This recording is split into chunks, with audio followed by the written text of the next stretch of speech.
G'day, guys. Welcome to this week's Hash It Out. Once again, I'm joined by Joe and Noah. How are we, gentlemen? Doing well. Doing well. Nice to have you here once again. I think now's the time with the bear market and everything like that. There might be a bit of a time to reflect on sort of the last sort of bull run and see how things were going in that respect. Obviously, we saw the emergence of DeFi in a pretty sort of substantial way, but then also the decline of DeFi in a pretty sort of vicious way. So maybe that's the topic for Hash It Out this week. Sure. I think that's a good topic to cover. You know, the beauty of DeFi in theory, right? And I say in theory because things have to be built properly, is they're open, they're permissionless, and most importantly, they're transparent. Like, we don't live in a world with a lot of financial transparency. And so if you have a suite of products on a public network, and you have transparency as to, you know, who's backing the products, what are their positions, what is the risk, and you can see that at all times, right? You can make a informed decision. And the reality is, a lot of the things that we speculate on, and even off-chain, you just don't have a lot of clarity. And so, you know, the whole idea of having transparency in finance, you know, and having it on chain to where you can do like a public audit. Anyone can do a public audit instead of, you know, I select company that's working for the company that hired them to do the audit rather than the investor. You know, it does really have the potential to shift things a lot in a positive direction. And so if you look at protocols that are designed with those principles, they've held, right? They've held pretty well throughout all of this madness. And then you have, let's just call it money printing. You know, you have money printing DeFi. I'm going to give you a token, and then you're going to, you know, have some, you know, swaps or loans or whatever. And I'm just going to be pumping out my token at some, you know, ridiculous rate. And generally what happens is, you know, the people that kind of get first money, that are closest to the money printer, get the Candle effects, and they dump at the right time before the token itself debases in value. They make a lot of money, and then people get really excited. And then there's YouTube videos and influencers that are like, yeah, you know, look at this APY. And I don't see that as so revolutionary. The whole point of this industry was to get away from the money printer into like transparent finance and open finance. And I don't know, we've kind of brought some of that shit with us. Yeah, the crazy thing too. Oh, sorry, go ahead, Noah. Yeah, the crazy thing too is that some of the biggest players that did the farming and dumping, and you know, people like Sam Bankman-Fried and Alameda, you know, they made a shitload of money farming those tokens, selling them, you know, playing all the strategies when they were hot. Now you got Sam calling for compliance from people that are operating front ends and all these sketchy regulatory ideas, I guess. It's frustrating to me just because the people that were kind of abusing the system are now calling for regulation against the things that they were abusing. The fox is guarding the hen house. Yeah, well, that's normal. Yeah, sadly that's normal. It's not unexpected. Yeah, but man, it's a the ones who are closest to everything. Obviously, they know how things operate and obviously have control. You've got major sort of exchanges there who can see order books and all kinds of things that are hidden behind the scenes. And obviously, who knows how they're going to operate even against their own users. So obviously, we see large liquidations. Yeah, no transparency whatsoever. And the poor people who are in their best interests are trying to trade on an open, honest platform, and you've got someone behind the scenes who could be running all kinds of engines. We don't know. And that's the sort of state we're in at the moment. Well, they have the data to scrape. Yep. I imagine they have the intelligence to put that together. That's an unpopular opinion to say, but it's just reality. Like they have the data right there. What are the exchange inflows? What are the exchange outflows? Like, imagine if you could track that and trade with that data. Yeah, it'd be a huge advantage. It'd be a huge advantage. So, the reality is, I don't think that's a party people, especially on the trading side, should see as friendly. But, that's kind of been speculated for a long time in terms of like leveraged positions. And there was a period of time way back whenever there was a big dump, all the exchanges went down, and people couldn't close positions, Yeah. From a perspective of just like risk assessment, I think that people have to say that's a risk vector, whether it is or it isn't. It's still like happening. It's still a potential. So, keep that in mind in this space. Yeah. One of the biggest takes that I took out of this sort of bull run and then the initiation basically of the bear, it's no one was immune to anything. So you saw some pretty big players in the space who there wasn't sort of much commentary on what they were doing behind the scenes while everything was going up, but all their sort of once the sort of tide went out, we saw who was swimming naked. And there's some big players out there. I think I read an article. I think it was the Bitcoin miner, Core Scientific, one of the biggest mining facilities in the US, I believe. Obviously had a lot of things tied up in even Celsius. So I think they had to liquidate upwards of 1,000 Bitcoin over the last month. So to try and sort of recoup some costs. And obviously, I dare say a lot of that would have been at a loss because mining throughout the bear, they would have accumulated at, I'd say, $30,000, $40,000, $50,000, but then obviously having to liquidate at 20 to try and cover costs. And obviously the higher interest rates, the higher loan repayments that they might have to honor, and then the higher cost of electricity that everyone's sort of hurting across the board. No, you get back to transparency. I mean, that was the problem with a lot of these quote unquote TradeFi firms is, they were basically taking custody of people's assets and trying to speculate with them to gain a higher return than what they were promising their users and keep the difference. Yeah. And obviously they didn't do too well. Yeah, coming out of all this craziness with the money token printing machines and also like all the hacks that have happened, I don't think we'll see DeFi in the sort of Wild West way after with this the last bull huge run. APY sort of side of things. Is that what you're sort of referring to? Well, yeah, but I guess I just mean more from I think regulation is inevitable at this point. And I think we'll see a huge wave of sort of like regulation compliance. We're already seeing with Ethereum, their validators, they're all complying with OFAC and Terrible. My yeah. opinion. In the current state, there hasn't been any sort of. I mean, I guess we saw Tornado Cash. That was the biggest sort of fallout from that. But yeah, I don't see it happening again. I think I feel like the hammer is going to come down in some way, and then the truly resilient protocols will stand the test of time. Yeah, if you build DeFi the right way, there's tremendous value there.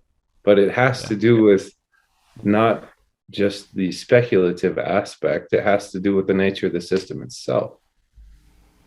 Yeah, I think that was one of the major sort of focuses on, or even in crypto as a whole at the moment, is just the pure speculation side of things, not so much the people asking the questions why these platforms were built, utilizing them in a way where they're moving away from current financial systems and things like that, and they are just focusing on the speculative appreciation of tokens. So, it's you did mention OFAC and the compliance there from the Ethereum side, and I think that's pretty sad, to be honest.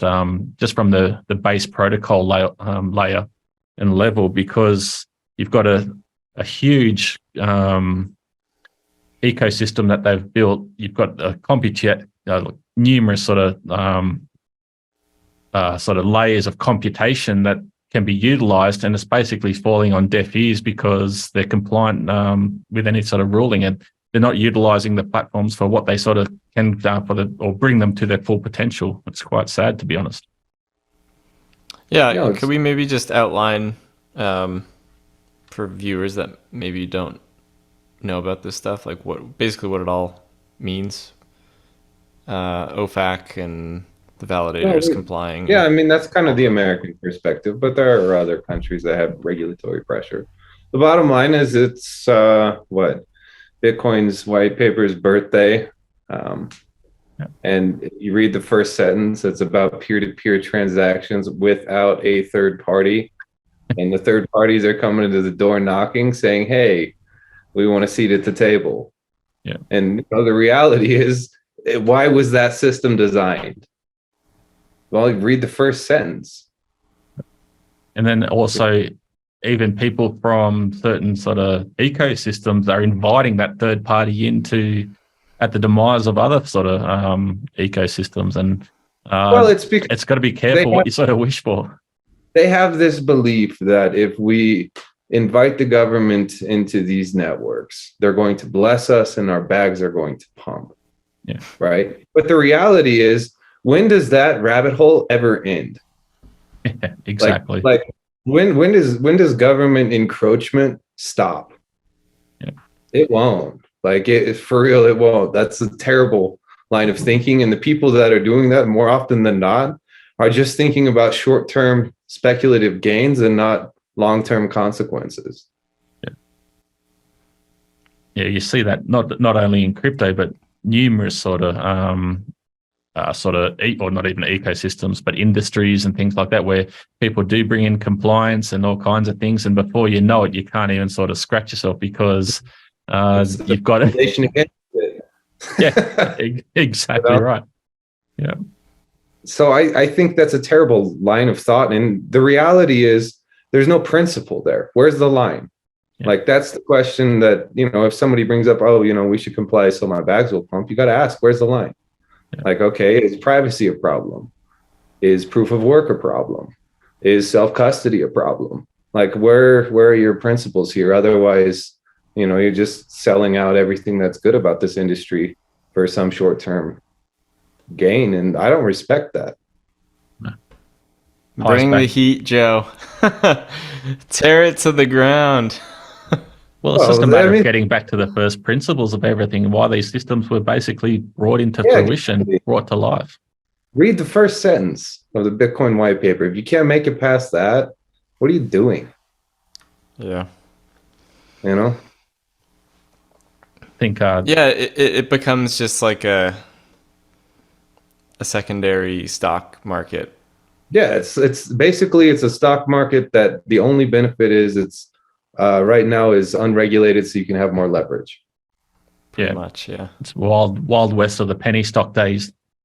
Yeah, exactly. There's really not that much difference between the shitty parts of crypto and the shitty parts of penny stocks back in the day, where instead of having the phone call, hey, buy this, it's now on Reddit or Twitter or Telegram. You put in your contract address on Uniswap and you get the 98% rug pull tokens, Yeah, I mean, it's the same shit. There was a paper that came out that said, 98% of the tokens on Uniswap were a rug. That's terrible.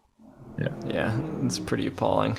But then think about what platform that's running on also. So that ties then back into Ethereum and all the smart contracts running on there, and sort of all this DeFi sort of speculative assets as well, because you see all the TVL numbers and people are screaming from the rooftop saying we've got the best ecosystem and things like that because our TVLs like metrics through the roof. But it's just a matter of sort of putting liquidity into one spot and then extracting it at the right time and then sort of just rinse and recycling. And unfortunately, we see a number of people sort of left with a bag, holding the bag and then just becoming wrecked ultimately. Pretty sad to see. And then obviously that drives them away from the industry. No, I think that that's definitely the case. That even if you look at DeFi as like a macro thing, there was a ton of whale influence and control hopping from protocol to protocol to protocol, you know, and doing potential governance exploits. And yeah, it really wasn't all it was cracked out to be. But there are some protocols out there that I think are built the right way. They have the right intent. Yeah. Right. I think a good example of that, what is it? There's Curve and all those ones where basically the code was left to run as intended, and ultimately the ones who came unstuck, sort of those centralized DeFi sort of platforms, they had to pay back those loans to extract their liquidity from it because there was no middleman there. The contract was either honoring what's on chain and what's not, and they had to cough up to be able to extract their liquidity. So everything was acting as it should. Yeah, I think that's ultimately one of the nicer things about DeFi when it's done properly is the rules are transparent, they're known, and you can see, you know, you can see liquidity positions, you can understand and track that versus it being black boxed. Because when you have, there's no behind the scenes greasing of pockets to get out of sticky situations. You know, exactly. The contracts are the contracts. Exactly. And you know, the reality is there are a ton of black boxes in this world to where I think if we actually saw like the logic and the actors behind the scenes, we would be pretty sketched out. Yeah, especially I suppose it ties into existing monetary sort of systems as well with the banks and basically lending mortgages on and all that sort of side of things. Like that's one scenario that we saw where one lending platform basically allowed me to, so Joe borrowed or lent some or put some collateral up to myself. I then lent it off to Noah, but then I couldn't then honor Joe's loan. So then I get liquidated, Joe gets under the bus and everyone sort of misses out. So just all those sort of lending platforms and protocols and all that dodginess behind the scenes where you can't see people's positions. And ultimately, once one sort of thing unfolds, the whole industry sort of implodes then because everything comes to light. Yeah, it's like gap and non-gap finance reporting, right? There's a lot of tricks out there. And the reality is there's not a lot of transparency. Yeah. I think the cool thing is being able to see things like open positions on chain and like just the honoring of percentages, APYs and everything like that. You know, nothing sort of behind the scenes where it's pretty well covered up. But in turn, then also, I think that kind of highlights the whole Luna fiasco where it was highlighted even late last year or even sort of mid last year that the people said that the protocol wasn't sustainable, that whole business model. Like ultimately, it was going to sort of go into a death spiral at some stage, and we ended up seeing that. Yeah, I'm not surprised. Yeah, people laugh at the people who proposed that. We actually had the potential to list a Luna pair on an exchange, and so Alex and I looked into it for like 5 minutes, and I think his final comment on that situation is there's a lot of sketchy shit in DeFi. For someone like that to make that call so quickly as well, it must be pretty blatant. Well, it's just not sustainable, you know. Like you could ask the question, you know, could there have been like guardrails or buffer and a much lower APY that may have made that, you know, a bit more sustainable potentially. Like I can't say the whole concept of protocol-owned liquidity is necessarily a bad idea. But if it's done for the wrong intent, and I think that that particular project did not have a intent that was integrity. Let's just say that. It's a terrible idea. Yeah, I mean, all the things that we're talking about are not inherently bad, you know. Like no. DeFi has really incredible potential. Liquidity is not a bad thing. Like, no. Ecosystems need liquidity for trading, and it's just the way that it's all sort of been implemented that we've seen so far. I mean, there are some good ones. Well, I think that really the key is transparency. It's risk transparency. That's what makes DeFi so unique, is that you have public and auditable information there to assess risk. But, you know, a lot of the times when you get tokens and you start playing token games, you're obfuscating a certain element of risk that people are taking. Yeah. Right. Impermanent loss, things like that. Yeah, it's just the whole risk aspect. Like, you look at some of the percentage APY figures and people sort of throw out there like 20, 30, 40% even. That's not sustainable from a protocol sort of level. Like 2-3% sort of thing, like that's sustainable, but then obviously it's not a sexy number where people want near instant returns and are kind of used to that in the whole crypto scene. Even people look at 40% APY, like they laugh at and scoff at that. Like, that's pretty, you look at that in a comparison to like legacy sort of markets, anyone would pretty much die for 40% returns year on year sort of thing. And you've got some protocols out there doing 1,000% APY. Like, how's that sustainable? Ludicrous. No, it's wild. It's kind of insane is the word I would use. You know, but the reality is, look at the state that we're in off chain. Like right now we're waiting for a bunch of old dudes that are going to come and give us monetary policy and guidance and, you know, raise interest rates potentially. And so everybody's like sitting around waiting for the, I don't know, white smoke to come out of the Sistine Chapel chimney. You know, everybody reacts, right? Like, there's no transparency there. Like, in terms of why they're making the monetary policy decisions they're making. And, you know, you can even look at like Lagarde this week was like, oh, you know, inflation just came from nowhere. It's just, you know, so off chain, Marie Lagarde. So there's not the EU president. Yeah, Jesus Christ. Yeah, so there's not that much of a better system off chain, in my opinion. You know, it's kind of, we live in a really crazy time in terms of monetary policy. So, you know, the whole concept that DeFi puts out there, where you have transparent systems that you can see, understand, and assess risk, already knowing the monetary policy that's backing it up, that's definitely an improvement to what we got going on. Yeah. It's funny, that's actually. Oh, go ahead. I was just going to say, like, just even from that macro sense, where basically everyone's waiting with bated breath from just a number of, like, a handful of people, like I said, a couple of old dudes or things like that. And basically they've got control of the entire financial system at the moment, because everyone, like, a lot of liquidity sitting on the sidelines and just waiting for a couple of numbers here and there, and whether they're positive or negative, or how they're perceived as being positive or negative. That's how what will turn the markets. But ultimately, people are sitting on their hands just waiting for some old dude in an office somewhere to say a number, and number go up, then happy days. If not, then the markets crash once again. Well, that's one of the want to be him. Yeah, it's one of the beauties of having, you know, some sort of transparency with the underlying monetary policy, right?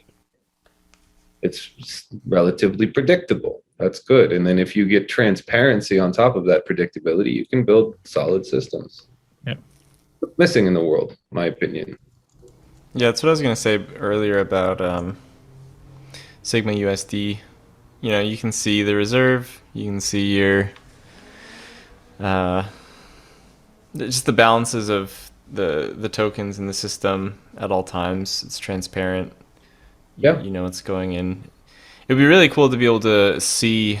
I guess you can go on Ergo Watch and look at the charts there, but it'd be really nice to be able to see if there was like a feed of what's happening on the bank.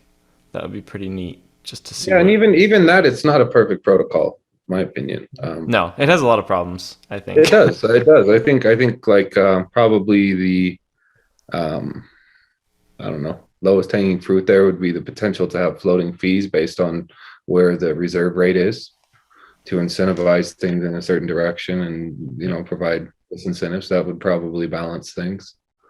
You also have the potential to build some sort of like external I don't know, you could call it like a tax, something like Dexy that then feeds in and starts picking up SIG reserve tokens. There's potential things you could do there.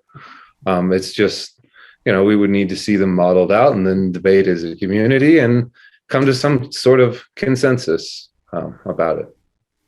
But, I think that in terms of like its main intent, which was to say, hey, can we create a stable derivative that's over collateralized and stays pegged to $1? It's done relatively well. Yeah. Yeah, there's just some design sort of quirks that hold it back a little bit. But yeah, it's transparent, and whether you like the design or not, the intention is there, and that's what I hope to see more of. Yeah, just the whole. I was just going to say, with the pegging of like with the market conditions and how quickly things turned around and prices sort of dropped and everything like that, and to maintain that peg and over collateralization, I think the protocol sort of works as a whole, but it's just sort of some things that can be tweaked in regards to fee structures, like you mentioned, and I think just transparency around how the protocol operates, just that messaging. Yeah. No, it works, but it doesn't work perfectly, in my opinion. I mean, no, I do think that as we've had more, let's say, external use cases for SIG USD, that's definitely helped. Because, then it's used more as like a mechanism to create and use liquidity rather than just take a short position. Yeah. But just a pure derivative sort of aspect when people just trading that actually have use and utility there. And we're going to see a number of apps coming out soon. Night Owl, and hopefully see some more utilization on the auction houses and Sky Harbor and other things throughout the ecosystem. So we'll just watch this space and see how that all plays out. Yeah, the whole idea of a stablecoin is an interesting one. I'm like on the fence even about general idea. It's one of something that I keep. I'll just say real quick. Something that I keep sort of thinking about with Sigma USD specifically, and not to stoke FUD or concern or anything, but I think it's good to think about potential issues so as to always find solutions. And if you go on the Sigma USD dashboard right now, you can't mint any more Sigma USD just because of the reserve status. Yep. And then so let's say a whole bunch of people pile into SIG USD on Spectrum, and Sigma USD becomes really desirable for whatever reason, market conditions. That's, to me, that seems like potential for the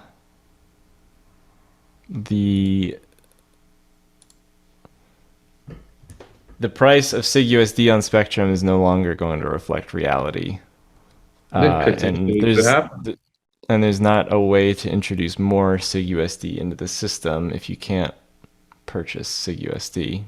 Maybe my assumptions are incorrect, but no, you're talking about liquidity slippage, right? Yeah, and that's always a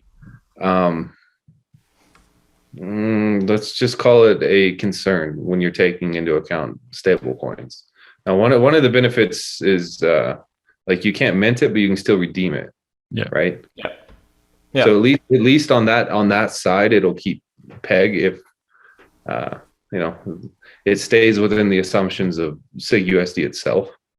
But that is a question. Like longer term, would it be an interesting idea to create some kind of dual mint, to where, let's say right now the contract is locked and I wanted to mint SIG USD, but I also had to purchase a corresponding amount of SIG RSV so that it didn't influence the ratio.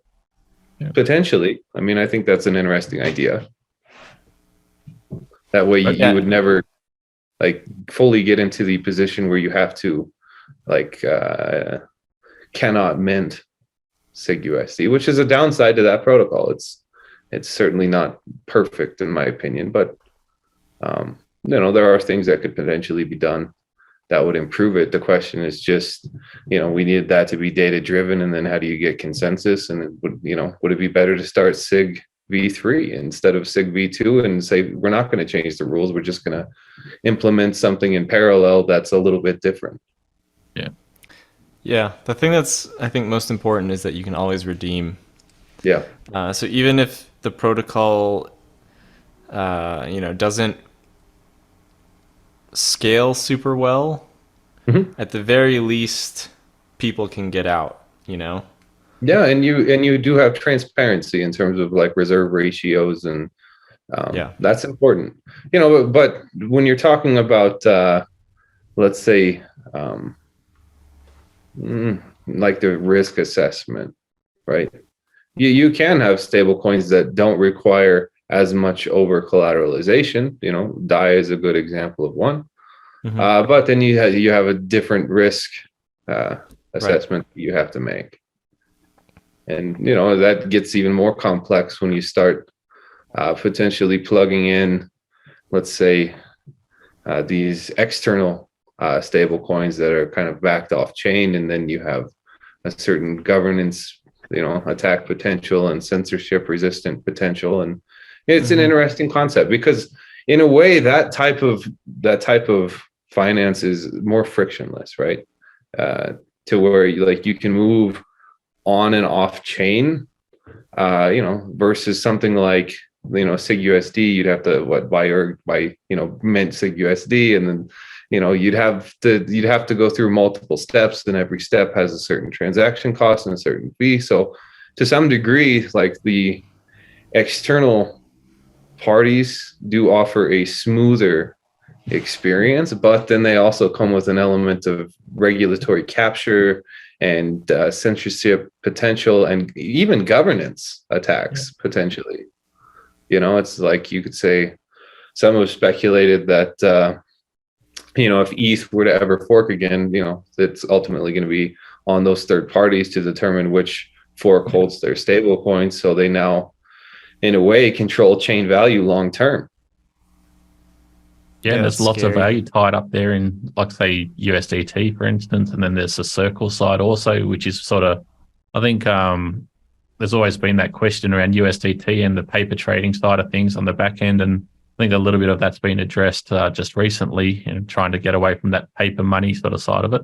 But then the whole sort of Circle and USDC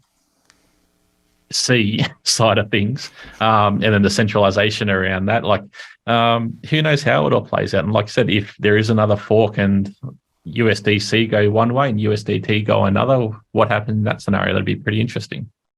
Yeah, I mean, on a high level, you could ask, okay, if we do get into that type of world in the future, could DeFi that is truly resilient become some kind of like Hotel California, where there's still value and you're still there, but you can't leave? Yeah.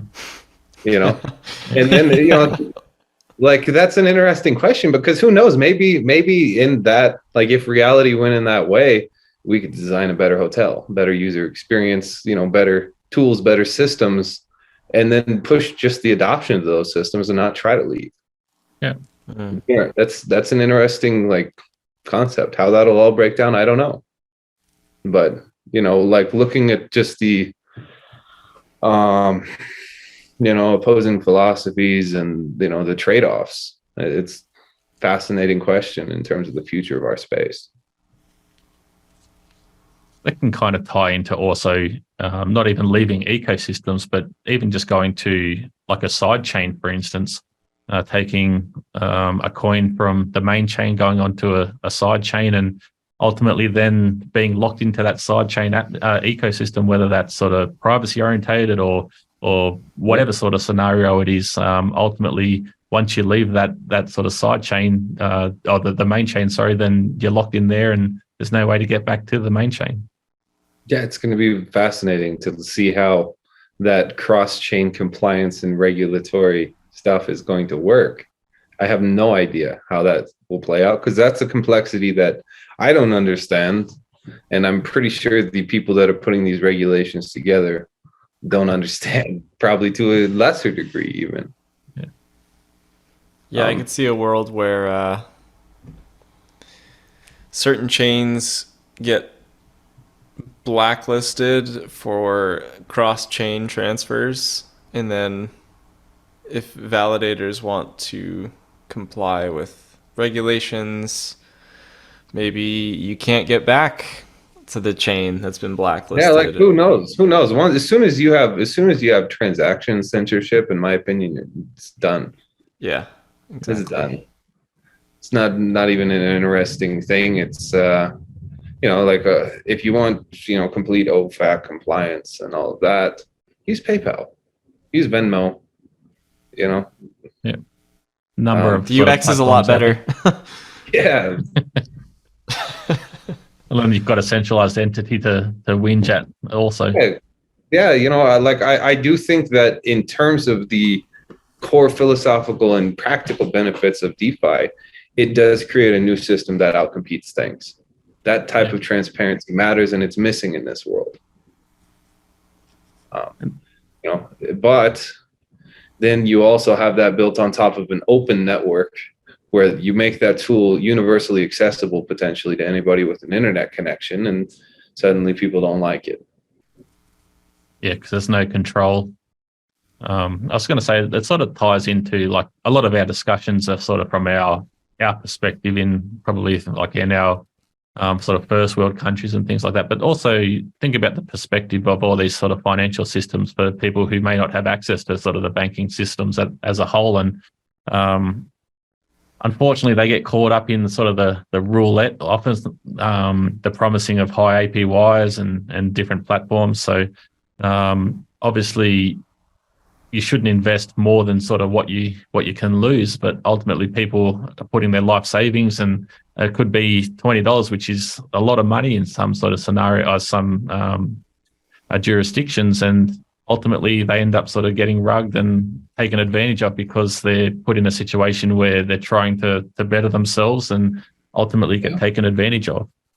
Yeah, I remember when I'll just say real quick, I remember when the Luna thing happened, reading about families in Indonesia and Vietnam, like with nothing, that had everything in Anchor, and it just went to shit. It's like, that's terrible. Horrendous.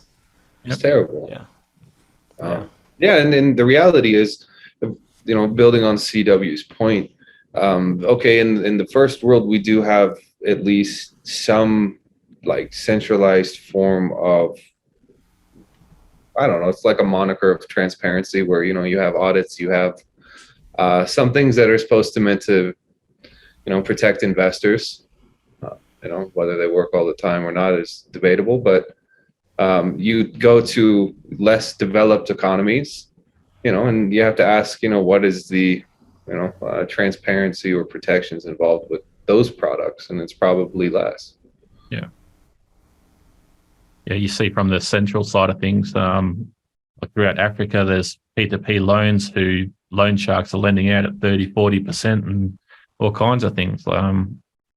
Then obviously in turn, people sort of knock on the door and ask for that money, and all horrible sort of things happen on that respect. But ultimately, the whole point of these systems is to get away from that traditional market and provide financial tools for basically everyone in the world with basically a computer, a smartphone, a laptop, some sort of digital device, and be able to transact and participate in the financial world. Yeah, there was rumors about the solvency of Swiss Bank a few weeks ago. I don't know if everybody caught that. Yeah. That was a big hoopla. If that was on chain and transparent, we would know. Yeah, exactly. At any point in time, we would know, right? And so you got to ask the question when it comes to a lot of the, I don't know, a lot of the black boxes in this world. Why can't we know?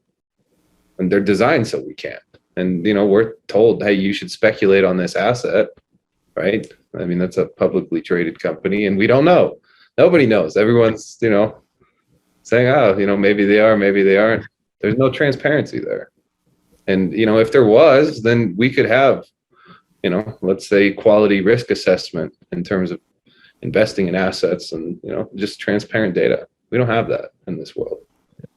And that's just from an investment point of view also, but think about it from just having a simple bank account with savings in there, and ultimately who knows what they're doing with your money on the back end, whether you approve of that or not, and whether you have access to it at any given stage, because ultimately if they've got it tied up in some lending product which then goes under, then you don't have the liquidity there, and we obviously then the bank runs start and the collapse of the financial systems. And we all sort of saw what happened in, was it 2008, 2009, and basically what gave birth to our whole industry.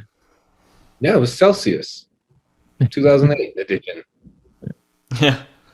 It's the same thing. So that, I mean, in my opinion, that's what DeFi offers, and it is radical. Like if you really think on it from a high level in terms of first principles, how systems are built, that people are basically forced to speculate on because of monetary policy that governments put on their people without their people's consent, and the ability to have some kind of like transparent market that you can actually see into, it's huge. That's a paradigm shift. Yeah. But instead, we'll see what comes out of the Sistine Chapel chimney, and then markets will react. Yep. Yeah. I'm just waiting with bated breath, obviously, when things do turn around, and see how the industry actually reacts this time around, whether it's still full of the whole degen scenario sort of side of things and people jumping into that speculative asset, and whether, or see people have actually learnt their lesson and continue to get it burnt. Obviously, then that's the driving force for regulation and people wishing that on upon themselves once they have been burnt, and ultimately then just puts the reins on the entire industry. My thinking is people won't learn. I'll just say that transparently. Right now we're in a bear market, and so people look around because times aren't good. Yeah. But nonetheless, we still have Doge and Shiba probably in or near the top 10. And as soon as things get hot, then people will instantly forget about everything they were thinking right now because they're in a different mindset. Then off to the races we go. And I don't know, that is sad to say, but I think that every cycle there are some that look around and they're like, whoa, they just learn. Yeah. And as they learn, it kind of changes their thesis. And sometimes you have people that learn by watching the degenerates and they just bet on the next crop that's coming. Yeah. Sad but true. Yeah. With that, do you think education would help on the tokenomics side? I think it's quite simple, and people get wrapped up into the narrative of, say, SHIB going to $10 or something like that. But then in turn, the market cap values basically every derivative on the planet times 10 or whatever it sort of equates to. Like it's an exuberant amount of money. I think a part of it has to do with the intent of a lot of the content that our space produces. Just that simple. Like you say, there was someone in, I don't remember if it was Thailand or Indonesia, that had all of their money tied up in Anchor. Right. And it was probably because they watched some douchebag on YouTube tell them it was a good idea. And they didn't know better. Yeah.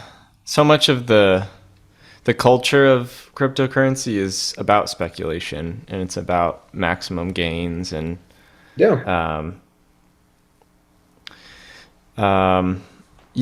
long as that culture is still around, we'll see. And I think to an extent it'll always be there, just like there's stock trading YouTubers and all that. But I think you're right. Yeah, it's not to the extent, it's not to the level of degeneracy that we see in our space. Yeah, I would hope. I would hope. Like my goal, if I could like speculate, like what should DeFi look like? It should look like something that's transparent, trustable enough that it's resilient. And I don't know, like my parents, my grandparents could put their funds there and safely store their wealth. Yeah, it should feel so common sense, like something like email or, the way that we text on our phones, like some kind of technology that's so embedded into our lives that it's just a part of how we live our lives in the sort of digital space, and we're not even close to that yet. No. Yeah. Well, I think this is probably a good example. I grew up sort of through the early 90s and the adoption of basically the internet, and remember the old dial-up days and the sounds everything was making, and getting into chat rooms, and just like how foreign that concept was. Even email, for instance, it was so foreign to browsing the web, trying to find some information on some topic where previous to that, you'd have to go to some encyclopedia and read through the book and try and find something. That's lucky enough if you even had the actual encyclopedia series. Someone coming in like the millennial sort of side of it, where the internet basically is part of life now. You haven't had to learn or go through a new concept. And obviously, I think once we see a number of sort of generations come through the crypto side of things, and that it just becomes a second nature, then it'd be interesting to sort of see everything sort of mature from that perspective. No, I think we're already moving in that direction. You could look at like the concept of a checkbook, right? That used to be normal. Yeah. And now I still have to write my damn rent checks every month. Really? Yeah. Yeah, I got an old little Asian lady. Yeah, but you're hooking her up, man. Like that's not for you, that's for her. But I'm just saying if you look at the general trends, things are moving to mimic more of what a crypto wallet looks like, how it functions. Yeah. Especially when you get into, QR codes. I think that's going to be a huge use case. We're already seeing that adopted, across the board in all kinds of different sectors. Yep. Mm-hmm. I do think that things are trending in that direction. The question is, what are we going to see and encounter in, let's say the next decade? We may see like central bank digital currencies. My first question, are they open source? Are they transparent? And if not, I have no interest. Yeah, the fear with those is,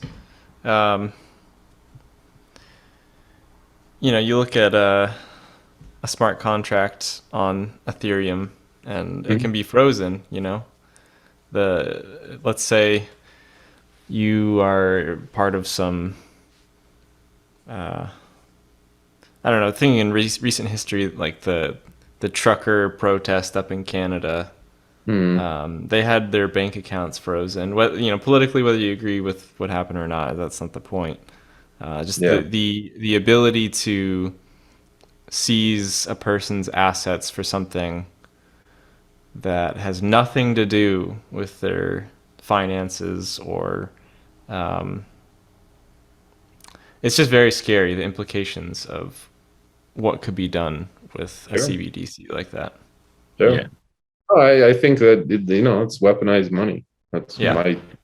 That's my guess, is that it's going to be a form of weaponized money and a system of control. But I'm just saying, in theory, if you did have something that was open source and transparent and everyone could actually look into it, see how things operated, risk was transparent, and it, in some sense, it would be probably better than a lot of the shadow boxes that things exist in now, on one hand. But, on the other hand, you also have to look at that centralized control. If you could look at the U.S. Treasury, at the number of dollars being printed every second, that'd be pretty interesting to watch. Something you probably wouldn't want to see, to be honest. No. But then, you did mention CBDCs, and the scary part of that is the programmability side of it. whether, I don't know, Joe eats his 2 steaks for the week and he wants to get his third, but he's cut off, and Noah wants some extra green juices or something like that, and he can have as many as he wants. You know what I mean? Like, just whatever it is, like, you know what I mean? People can have.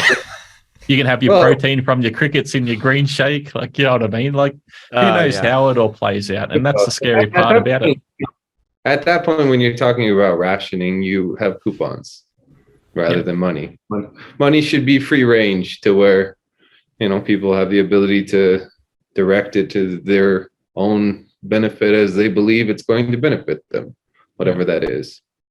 Yeah. I don't know. Definitely something that I think everybody should take pause over. But, you know, the reality is, you know, in this space, I would hope that most people would advocate the separation of money and government rather than the further integration of money and government. And that's kind of what that represents. That's an interesting comment. I think, was it Eric mentioned that something along those lines, where he basically compared money to the separation of like religion and state, and crypto being that sort of scenario where we're separating money from the state side of things. It's interesting sort of concept and interesting sort of thought process on being able to process that. Yeah, I think DeFi should build on that basic principle. You take, like, I don't know, the protocol of how money is, you know, emitted away from people that tinker with it, and you put it in a state where it's transparent, and then you build on top of it, because then you have a predictable system that, you know, ultimately is not, I don't know, subject to controls as easily as, you know, something that's centralized. It's just a few people in most countries that determine, you know, things that impact everyone. And here we, like, it's almost funny in a way that, you know, we're like, here we are trying to, let's say, build independent monetary systems, which is what cryptocurrencies are. And a lot of people are saying, oh, we need to look at what, you know, the Fed's doing, because, you know, whatever they do is going to impact us. And hopefully, like a dog chasing its own tail. Hopefully they, you know, we do get further away from that. We're not there yet. And I don't know, when I hear like, oh, we need more government control over, you know, systems that are supposed to be independent, you know, I kind of just shake my head. I think on that note, it's probably time to wrap things up also before we start getting really deep into things. So I think we can kind of go right down that rabbit hole and say what we really think. We've been going now for a number of sort of minutes, coming up to the hour. Is there any last words you want to say around this sort of pretty hot topic?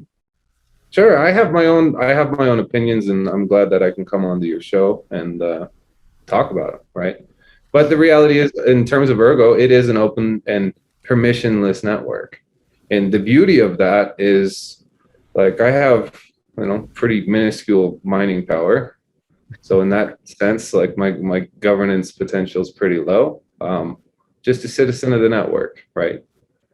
Anybody can hop on and build anything they want, and I can't do anything about that. And that's kind of the beauty of a permissionless system, is that, you know, you use money, let's say, all the time that other people interact with that you don't agree with, right?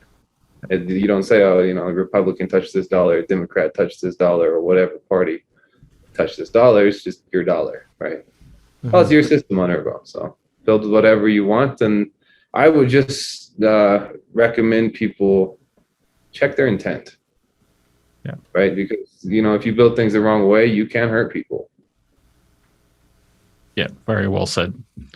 And no, my last words are, we haven't seen too many token printers on Ergo yet. I'm almost certain in the future we'll see at least a few. And, you know, some will think it's a good thing. It'll bring attention to the ecosystem, and that may be true. But, you know what you're putting your money into. Manage your risks and trade well. I said the line. You beat I Joe mean it to though. It's fun to get involved in the hype and the euphoria, but you have to know what you're actually looking at, and yeah, that's what we've talked about here.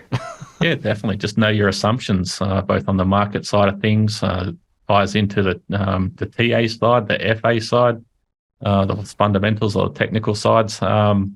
Just know what you're getting into, know your assumptions, ask the right questions. I think a good starting point there is the manifesto. Once again, just pointing back at that. I think the first point there basically is maintaining decentralization, keeping an open, permissionless system, just sort of tying into what Joe was saying.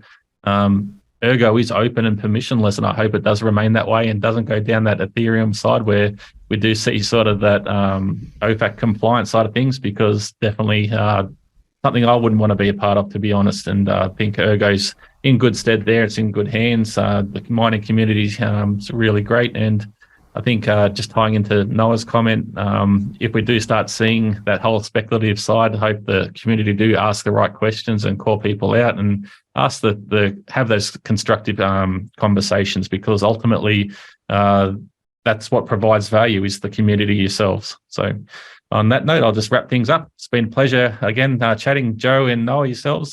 Thanks once again for jumping on and having this discussion. Yep. See you next week. Take care, everyone. Have a good one.